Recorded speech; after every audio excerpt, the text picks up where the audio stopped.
We do have quite a few questions coming in, so we'll take as many as we can. And the first question we have, this one's for Brian.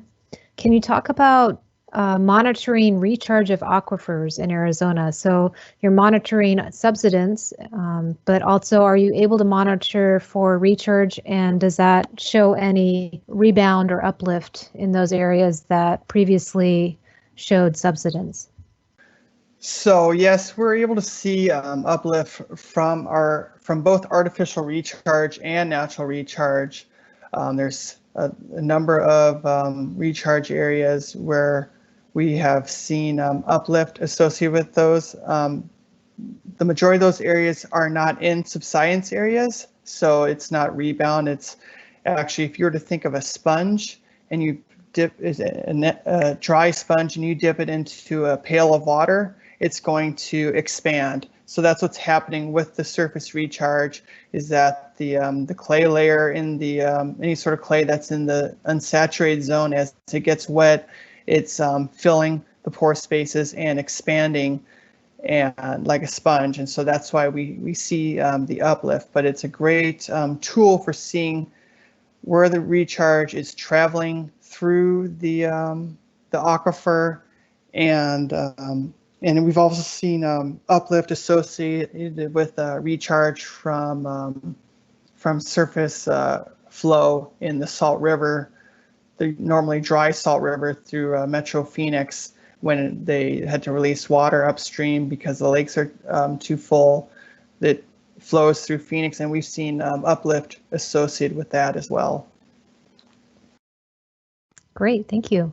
Next question we have is talking about resolution and accuracy and calibration, and so I'll throw this out there to both you, Brian and Derrold. Can you talk about how fine of a resolution and what the accuracy is with the data sets that you're using from the INSAR data, and can you pick up millimeter scale changes in subsidence or rebound or uplift? Well, as I'd mentioned, to some extent it depends on which satellite you use. With Sentinel-1, the free data, you don't get the resolution you get with the higher resolution X-band satellites. But to some extent, we're talking about the wavelength more than the spatial resolution. And it depends a little bit on how much you suppress the noise. As I said, with 40 images, you're going to get better noise suppression than with 20 images, for example. But as a general rule, the software produces information at the millimeter scale. So every single pixel is encoded with the change in millimeters. But as I've mentioned, it could well be that your true error bar is plus or minus 2 millimeters or plus or minus 3 millimeters. But we are definitely, if you have good data sets and good atmospheric control, we definitely are in the world of millimeter change on a repetitive basis. And also that's why with that plot that I showed you, you have the ability to make that the line through it and kind of average out some of that scene to scene variation. So I would say, plus or minus 2 millimeters is kind of the accuracy that this technology will give you these days. Great, thank you. Got another question here about, does this technology work to identify ground subsidence or movement to determine potential for landslides in heavily wooded areas? Okay, this is Derrold again. There is always a problem with interferometry in areas that have vegetation. We call that vegetation decorrelation. And the reason is, as I said, when we're measuring things at the 1 or 2 millimeter scale, vegetation changes that much. It grows that much, or even if the wind changes direction, the leaves will move 1 or 2 millimeters. So when we have the ability to measure at the millimeter scale, vegetation causes a problem because it moves around.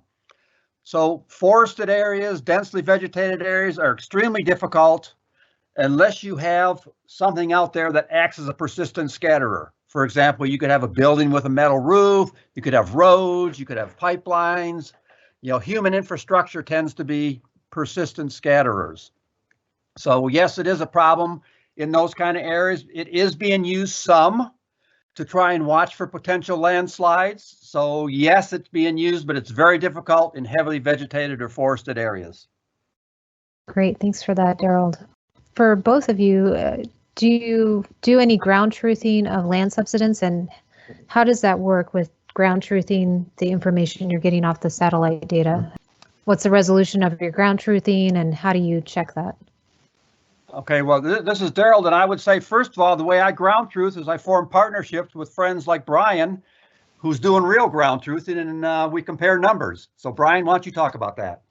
Yes, so we do ground truthing, quite a bit of it. We do GNSS surveying, very accurate and precise surveys where we're out there for a minimum of 4 hours, multiple times, surveying the points to ground truth and also verify the data, but also in areas where we might get decorrelation because of agriculture or tilling of the land too much. We like to know exactly, how much subsidence is happening in the center of that subsidence bowl. And so we either try to find old historical monuments through the National Geodetic Survey, or we'll actually go out and install our own monuments on our own. Great, thanks for that. Can you talk about how you choose your points for permanent scatters and how to put them in the software? Okay, well, this is Derrold. Now, first of all, you don't really get to choose the persistent scatterers. These are things that are persistent scatterers. Like I said, rocks, metal features. So to some extent, you get whatever points you get.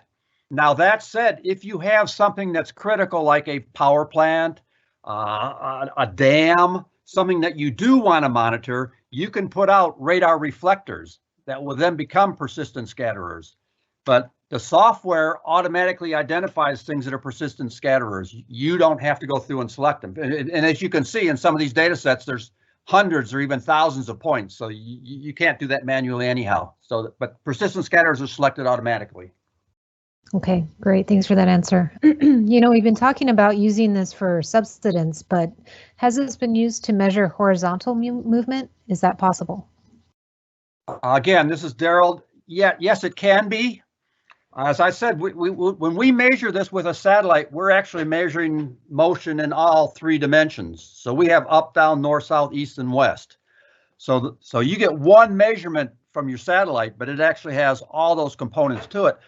So we do sometimes have to do various analyses that allow us to separate the different components. For example, I mentioned that we can have either ascending or descending orbits, looking east or looking west with the satellite. Well, if you get both data sets, you look east and you look west, you then have a geometry that will allow you to start separating these different motion components. Or if, for example, you're monitoring a landslide, you would have a DEM. So you would know exactly which way the land is going to be moving. So you could put those constraints into your data analysis. But that was why I started out very early. The first point I made was this is a 3-dimensional measurement, and we have to make sure that we understand it. It's not just measuring subsidence, it's measuring displacement in all 3 of those dimensions. So yes, you can do it, but it requires that you add more constraints in order to separate north, south, east, west, up and down from each other. Thanks, Derrold, for that. We got a question here about in time series application. Is it capable of working with Atlas LiDAR or ICESat-2 satellite data? Well, I don't know the specific characteristics of those satellites off the top of my head, but it's in no way dependent on the radar platform itself. But that said, as I'd mentioned, using this software requires someone to set the operational parameters for the data set you're working on. So certainly you would have to understand the sensor you were using and tweak the software. But once you knew how to adjust the software to handle your data set, your particular spatial resolution, your particular frequency, those sorts of things, then it could, in theory, handle any kind of radar data set. Great, thank you. And this one's for Brian, talking about recharge and infrastructure planning. Are there any areas where recharge needs to be modified to avoid damaging infrastructure from the recharge activities? Can you monitor that? Can you plan for that using this technology? So our recharge program actually has, they have monitoring wells that they use that once water levels can't raise to a certain level because they could affect other infrastructure such as gravel pits or things like that in the area. And so they have those set up with the INSAR. We haven't seen any issues with the uplift from the recharge, but a lot of these recharge areas are in more remote areas. They're not in urban areas where we're seeing the uplift, so it isn't a problem. But one thing that we have told the people with the recharge sites is that they're obviously going to want to recover that water at some time, and a lot of these recharge sites are next to the Central Arizona Project Canal. And so if they start to recover that water, there's always a chance that they could cause subsidence from that water that they put in the ground. And so they need to have a recovery strategy that possibly has to take into account any sort of subsidence that causes from that. Great, thanks for that explanation. And our final question today, and it's going to be for Derrold. Can you talk about the change in the costs over time associated with processing the data? The cost for INSAR for many years has been very high in association with processing the data. Is there any progress on reducing the cost and time for that? Yeah, that's been the major improvement over the decade, and that's really what is making this transition from research to application possible. The biggest improvement, of course, was when they launched the Sentinel satellites. The Europeans launched 2 Sentinel satellites, and that data is free. So that changes the cost of the data a lot, because previously a radar scene could cost $800 to $1,000. So 30 scenes, $30,000 or $2,500. So that's helped a lot. Now, also, the software has gotten much more sophisticated, so it requires less personnel time to tune the software to do the analysis. So I think we have a lower overhead from the experts' time also taking place. And then the third factor, of course, over the past 10, 15 years, computers have gotten so much faster and data storage space so much cheaper. So every aspect of the process has gotten cheaper with time. And that's why I'm fairly convinced that this is a cost-effective technology for all these applications that I talked about. So yes, the price has changed a lot. Great, thank you. Well, that's about all we have time for today. So if you have any other questions, you can go ahead and email them to us at webinars@americangeosciences.org, and we'll make sure to send your questions along to Derrold and to Brian. So thanks again, everyone, for your great questions and for joining us today. Thank you again, Derrold and Brian, for sharing your expertise and time with us today. Thank you for joining us, and we look forward to seeing you next time.